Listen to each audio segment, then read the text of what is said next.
PTV preview for the 93rd Annual Academy Awards. But who needs the Academy when you've got Cooper Tennant and Greg Mehlin to tell you who we think are going to go home with the Oscar? Greg, how are you doing on Oscar Sunday? I'm all right. You know, I've been waiting for this for a while, and I'm ready to get into it. Yeah, I agree. A year, completely abnormal whenever it comes to movies. Believe it or not, there are a selection of movies that have been nominated for an Academy Award. So we're going to start off, blazing, with original screenplay. The nominees are Judas and the Black Messiah, screenplay by Will Benson and Shaka King. Minari, written by Lee Isaac Chung. Promising Young Woman, written by Emerald Farrell. Sound of Metal, screenplay by Darius Marder and Abraham Marder. And Trial of Chicago 7, written by Aaron Sorkin. Who do you have going home with the original screenplay, Oscar? Well, this is a case where I think both the person who will win and should win is one and the same, and I think that that's going to be Emerald Fennell for Promising Young Woman. I really love this script. I thought that it was just a great combination of very powerful messages mixed with a very unique approach at the same time. That's something that I really love to see. I think it's going to be a great win. Absolutely. I did love Promising Young Woman. I think it deserves a lot of love that it maybe might not get, but I'm going to have to give it to Sound of Metal. I absolutely loved the progression of Sound of Metal. I went into it expecting him to try to continue to be a drummer, but throughout the movie, it kind of is him coming to terms with the fact that he is deaf, and that deafness isn't as much a disability as it is something to kind of overcome and power through. I would absolutely love to see Sound of Metal go home with it. I think it deserves, in a year packed with less, amazing movies to pick from. I do think it would probably win more than it will. But my snub for original screenplay is going to go to Christopher Nolan with Tenet. I don't think that it would win. I don't think it would beat Sound of Metal for me personally, but I think it could have been nominated. Having to balance time travel in a semi-heist, I don't know. He's very good at writing very realistic, grounded fantasy movies. And I thought that while Tenet wasn't the best movie that came out last year, it definitely could have been nominated for at least something in the story department. All right, interesting. Well, for my biggest snub of this category, and I think that this is a great category. I think all five of these are very strong screenplays. Mine would be Soul, which is Pete Docter, Mike Jones, and Kemp Powers. I thought that this was one of Pixar's best in a while, and I thought that it was just a really unique story. All of these are great, but that one had just such a touch of, I hadn't seen something quite like it, and I thought it was filled with so much heart and humor. I think that it would have been a great nominee, and I'm sad that it wasn't included. And I do think, so if something is going to upset, I do believe it's going to be Emerald Fennell who wins, but I could see a path for Aaron Sorkin, who writers love him. He's one of the best writers around. This is another very smart screenplay from him, powerful stuff.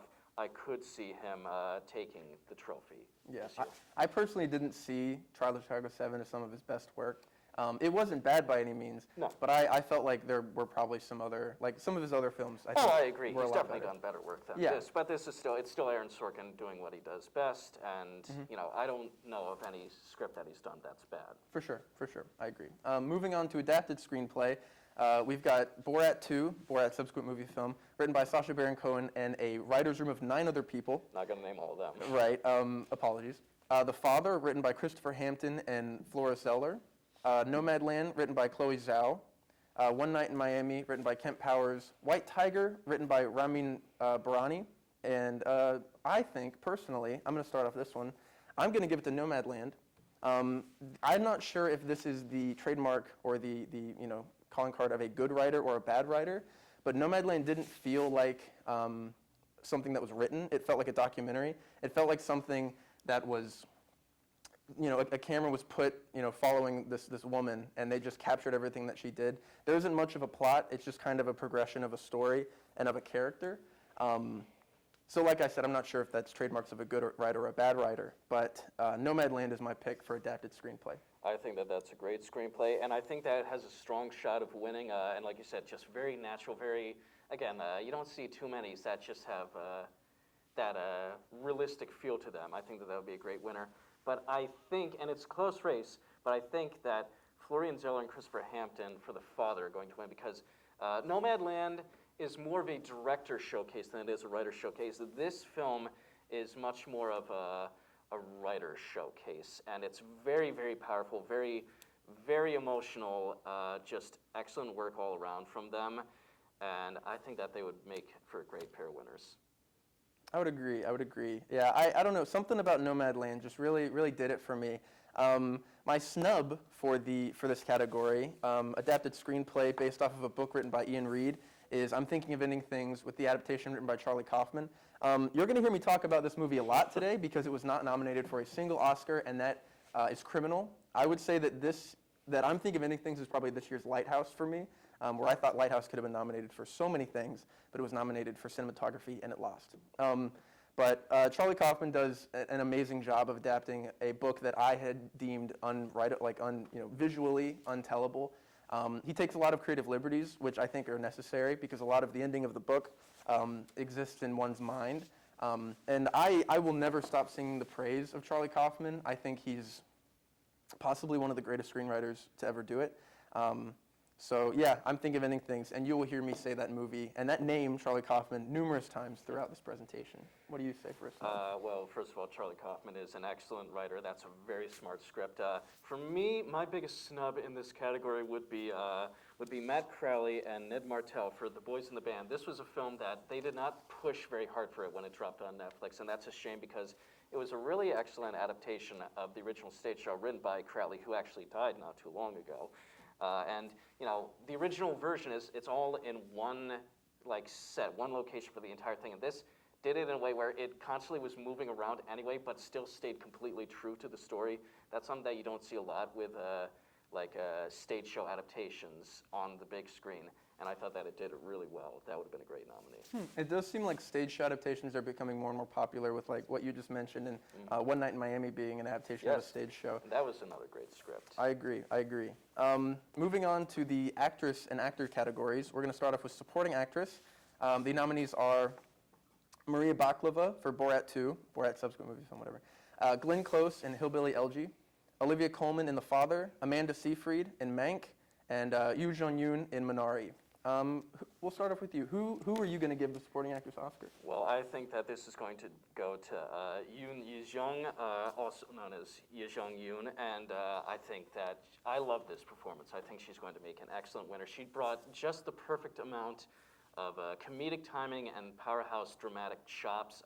Minari was an excellent film with an excellent cast, and I thought that she stole the show. I'd really love to see her win. You know, I actually agree with you. I think of all of these nominees for supporting actress, I really think that her performance was the only one that really stuck with me, that I think almost, not made the movie, I like Minari, but her performance is the one that I'm going to walk away with. Seeing her do like the fun-loving grandmother, kind of snarky, very, very dry, and then, we'll avoid spoilers, but something happens and she becomes almost like a shell of what she once was, and her performance is like extremely moving, and I would say my favorite part of the movie. Who would you say was snubbed for this category? Snubbed, probably my biggest snub with this category would be Ellen Burstyn for Pieces of a Woman, which this is a movie, it's not something that I can really recommend because it is so dark and dour. But she, even though it wasn't the largest role, she was a huge standout and very powerful. Ellen Burstyn is, of course, an actress's actress, and she really made the most of what she was given. I would have liked to see her nominated. My personal, snub is, once again, from I'm Thinking of Ending Things, I'm going to give it to Toni Collette. I think, honestly, I would have given her the win from this category. She is snubbed time and time again by any kind of awards show because she's, with Hereditary, it's a horror movie. The Academy doesn't really like horror movies. No, it doesn't. Which is a shame because there's a lot of good stuff in horror movies. But Toni Collette plays the mother in I'm Thinking of Ending Things, and she plays this, damaged individual who's constantly fluctuating through different emotions and moods, and it is such, I would call it a powerhouse performance. She kind of steals the show. Like anybody that I've talked to about the movie, even if they don't like it, they say, yeah, I wasn't really a big fan of the movie as a whole, but the bits in the house, the bits with Toni Collette, those I really liked. And for her to be able to be such a standout actress who hasn't won any extremely notable awards is a sin. I'll say it's a straight up sin.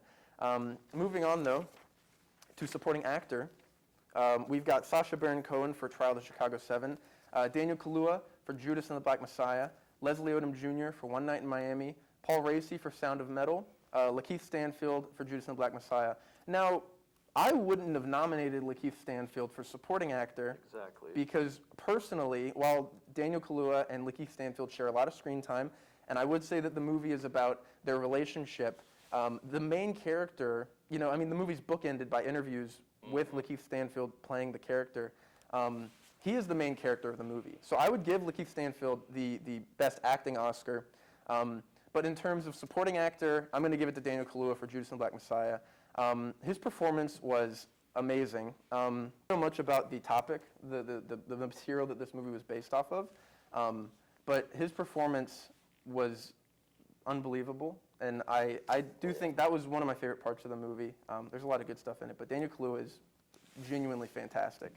Who do you have for supporting actor? Well, first off, I agree completely about Lakeith. Phenomenal performance. That is not a supporting turn in any way, shape, or form. Should not be nominated in supporting. And I also just want to quickly sing the praises of Leslie Odom Jr. and Paul Raci. They were both phenomenal. Would have both been great winners. I think Leslie Odom Jr. is going to win for original song. Yeah. But Paul Raci is my second pick for. Paul Raci is my second pick. He's amazing. After Daniel Kaluuya, which Daniel Kaluuya in this was just so powerful, and the way that he fluctuates between the Fred Hampton that we see in the public giving his speeches and the more vulnerable, grounded one behind closed doors. It's just Daniel Kaluuya is one of the best upcoming actors of his generation, and I think that he's going to get his first Oscar, and it's going to be extremely deserving. I agree. I think his performance and his ability to genuinely stand in front of a group of, whether it be actors or extras or whatever, and then give speeches and give empowering speeches. Obviously he's playing a character, but it takes a lot of guts and a lot of, just genuine acting ability to be able to do something like that. My snub, once again, going back to I'm Thinking of Ending Things, was Jesse Plemons, who was also in Judas and the Black Messiah. While I don't think his role was big enough in Judas and the Black Messiah to be called a supporting actor, he was a supporting actor, but it wasn't big enough to be nominated. His role in I'm Thinking of Ending Things is almost a lead actor, but he's not he's a main character, but he's not the main character of the movie. So I'd give him to Jesse Plemons. He plays an extremely uncomfortable character. He's constantly second guessing the main girl character. And it's an extremely uncomfortable character. I was talking to a friend of mine about Jesse Plemons in this movie, and he was saying that he kind of wishes that Jesse could play characters that were less uncomfortable. And I personally agree with that, but I think he's amazing, and he does what he does very well. Who do you have as a snub, real quick? Well, that was another great performance, but for me, in Trial of the Chicago 7, that was a movie where there was just a load of excellent actors like Frank Langella and all that. Sacha Baron Cohen was nominated, and I think that he's a great actor. I think he did a great job. I still would have nominated him in this category, but I would have put Mark Rylance before him. I thought that he was the most emotionally resonant and technically impressive of that cast. He's one of the best actors working today, and his work as the sort of weathered but still crusading lawyer I thought was very powerful. I agree. I would have loved to see a character actor like Mark Rylance get some love from the Academy. Moving on to lead actress, we've got Viola Davis for Ma Rainey's Black Bottom, Andra Day for United States versus Billie Holiday, Vanessa Kirby for Pieces of a Woman, Frances McDormand for Nomadland, and Carey Mulligan for Promising Young Woman. Who do you have for lead actors? Well, this category is sort of not in terms of quality, but it's a mess in terms of who's going to win because the precursors have been going all around here. And so that's difficult to tell who's going to win. But I'm guessing right now that's going to be Frances McDormand for Nomadland. And that's who I think should win because the way that she just beautifully plays realistic next to all these people who aren't actors, and she just seamlessly fits in there. And I was just truly impressed by her. She's one of the best actresses of all time. This is excellent work. I could see a scenario where Carey Mulligan surprises. I know a lot of people love that performance. I love that performance. It would be a great winner, but I'm guessing that it's going to be Frances in the end. I agree wholeheartedly with you. I'm also going to give it to Frances McDormand. I think her performance in Nomadland, she is the lead character in that movie. There is no one else that even comes close to her screen time. She's in, I would assume, every single shot and frame of the yeah. movie.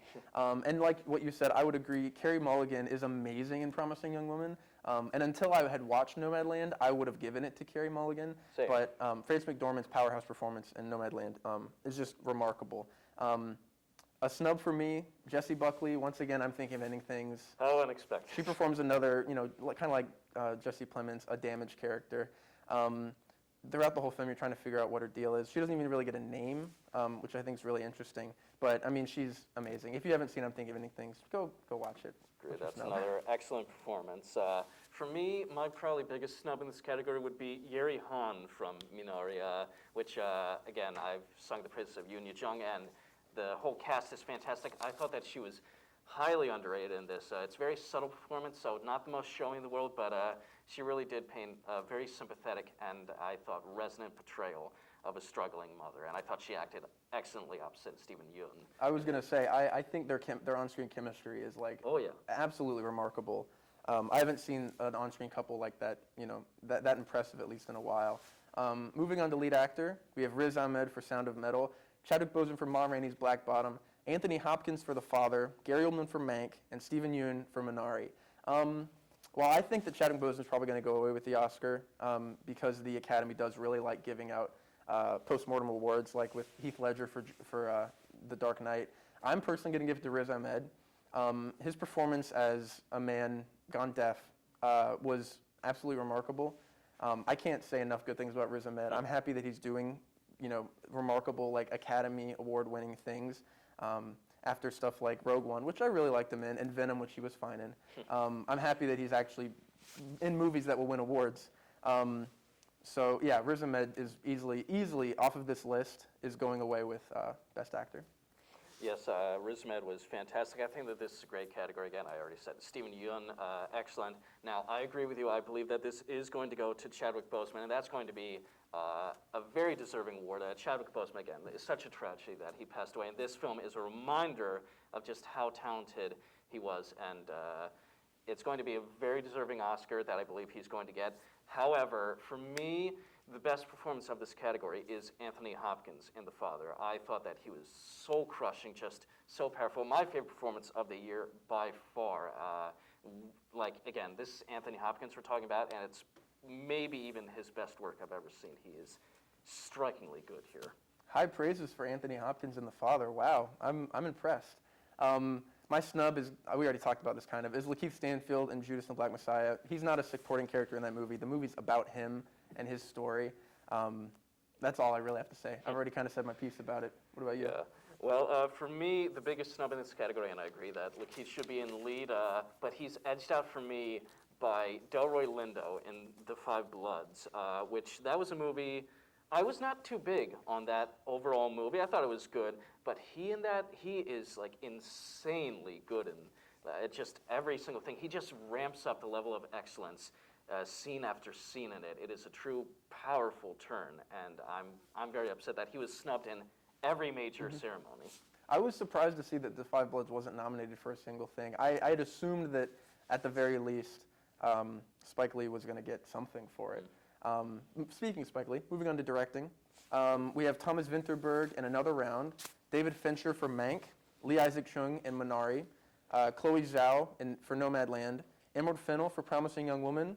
Who do you think is going to go away with the directing Oscar? Well, this is a great selection of directors, and I think that this is definitely going towards Chloe Zhao for Nomadland, and it should, because her direction in this is phenomenal. Like just the visuals, it's so rich and detailed, and the way that she extracts like these excellent performances from people who aren't actors. Like there's only like 2 professional actors in this entire movie, and yet that's the work of a director too there, and I think that she's going to definitely win this. I'd say it's a lock. I agree. The same thing I said for adapted screenplay. I'm not sure if it's a good, a sign of good directing or bad directing if you can't tell that the movie's being directed.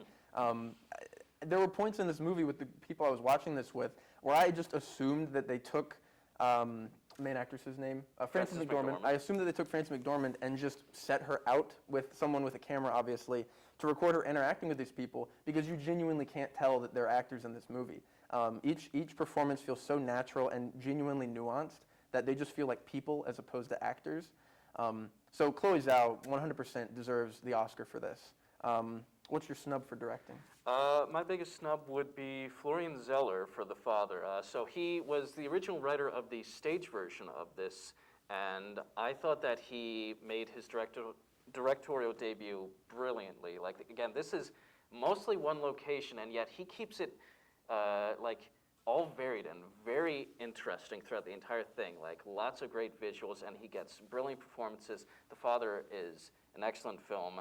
I wish that he was recognized for more than just his work on the screenplay. Yeah, I would say for him to be nominated for so many Oscars in his directorial debut is, by and large, fantastic and an amazing first outing for a director. Going back to I'm Thinking of Ending Things, I would give the directing nomination to Charlie Kaufman. One of my favorite movie of all time is a movie that was written and also directed by Charlie Kaufman, Synecdoche, New York. And I think he does his best work when he's directing his own material. There's a film called Adaptation that he also wrote and directed, where he addresses his kind of pain with feeling out of place when material that he's written is directed by someone else.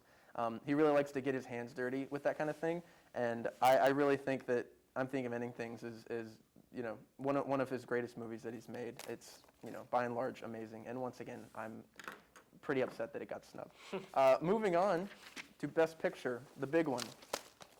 We've got The Father, Judas and the Black Messiah, Mank, Minari, Nomadland, Promising Young Woman, Sound of Metal, and The Trial of Chicago 7.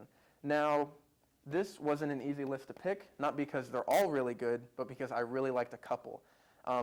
Personally, I like Mank and I like Trial of Chicago 7, but I didn't think that they were like groundbreaking. I was a little disappointed considering the talent that's involved. I don't think they're bad movies, but I think in another year they would have been a lot more impressive compared to the other movies that are nominated. I will say I would nominate Trial of Chicago 7. Wouldn't have nominated Mank, which I think is visually incredible. Amazing. But the story and characters aren't quite as strong. The movie just even kind though of it's ends. still a good movie. Absolutely, I like yeah. it a lot. Yeah, I feel like the movie just kind of ends, and not in a good way. I love Judas and the Black Messiah, and I love Minari. I think those are two amazing films. But personally, and Sound of Metal too. I like that. That was a close second, a extremely close second. Like I absolutely adore Sound of Metal. I'm gonna give it to Nomadland though. Once again, it seems like each year that we've done this, one movie wins almost all the awards for me that are nominated. Last year was Marriage Story. This year it's Nomadland. I'm speechless whenever it comes to this film. I absolutely adore it. I cannot recommend it enough. It's a movie that doesn't feel like a movie, and believe it or not, that makes for a good movie. Nomadland is indeed an excellent film. I agree with you. I think that it's going to win, and it'll be a very deserving winner. And like it's been like sweeping the categories, which almost makes it seem like it's like too safe to win, because often there's an upset, but I don't see any of these other films being quite strong enough from their other wins to quite topple it. So I'm still going to say that that's going to be the winner. In my opinion, I would give it to Minari, which I thought was just a really beautiful story. Again, brilliantly acted. The direction, the writing, every element of it I thought was just so rich, and that would be my favorite. Nomadland is close. Actually, I put The Father between those two. All three excellent films, but Minari for me would be my personal pick, even if I think it's going to Nomadland. Fair. I think that's an absolutely understandable pick for Best Picture. My snub is I'm Thinking of Ending Things. I feel like I don't really need to say anything else about this movie. It was my movie of the year last year. I don't know. I'm just still disappointed that it didn't even get nominated for a single thing. Go ahead. I'm starting to think you like that movie. I think I do. Yes. And like we said before, this is a pretty strong lineup. I also would have liked to see something like One Night in Miami or Another Round nominated. I thought that those were both great films. My biggest snub would be Soul. I thought that was, like I said, one of Pixar's best in a while. I already sang its praises before, but it's just a really, really smart, funny, heartfelt, like you laugh, you cry. it was just an excellent film, and animated films don't get nominated enough by the Academy. There's a real bias going on there, and I think that that's wrong, and I would have liked to see that nominated quite a bit. Yeah, I hate that animated movies are almost like tied down to the, the best animated feature category.